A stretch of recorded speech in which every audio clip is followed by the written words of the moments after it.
ขอให้เซินเด้อมวลซึ่งลำวงสามัคคีห้องนี้นำเจ้าภาพเนาะขอให้เซินเด้อดินเสียงขวางงามแท่นาผู้ผ้าป้าเป็นลมพัดแบกโอดอินสะอ่อนแท้นอถิ่นผู้ดอยนกตั้งล้อส่งเสียงสำเนียงเสียงหวานจอยจอยถึงว่าตัวเจ้าน้อย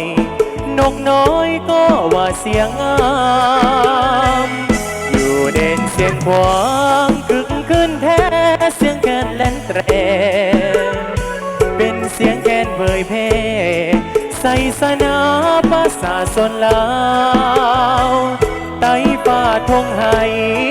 เพิ่มหลายสีสันกว่าเก่าทั้งทำนองคำเว้า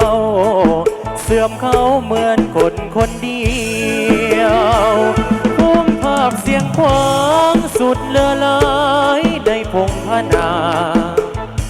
มีทั้งทานทาลาบ่อน้ำใสไหลลิ้นบ่อขา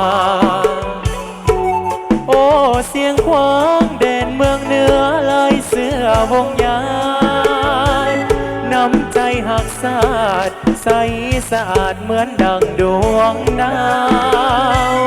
คงมีเสียงขวางอุดมหลายใส่ใจเมืองพวนซับในดินสมบู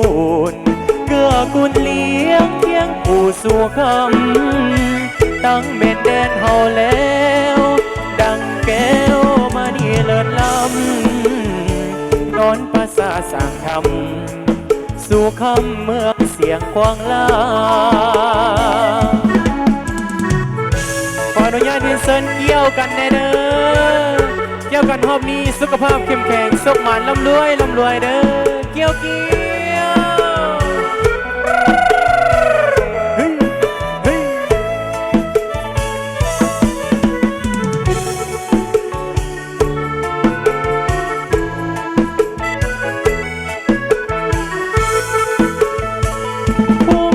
เสียงขวางสุดเลือลายในพงพนามีทั้งทานทาลาบ่อน้ำใสไหลลิ้นบ่อขา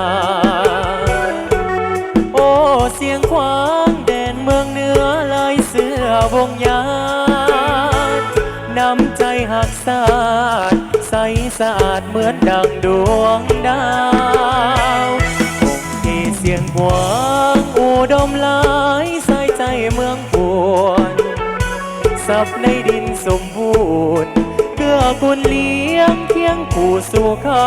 ำตั้งเม็ดแดนเฮาแล้วดังแก้วมานี่เลิศล้ำย้อนภาษาสร้างธรรมสู่คำเมืองเสียงควางลา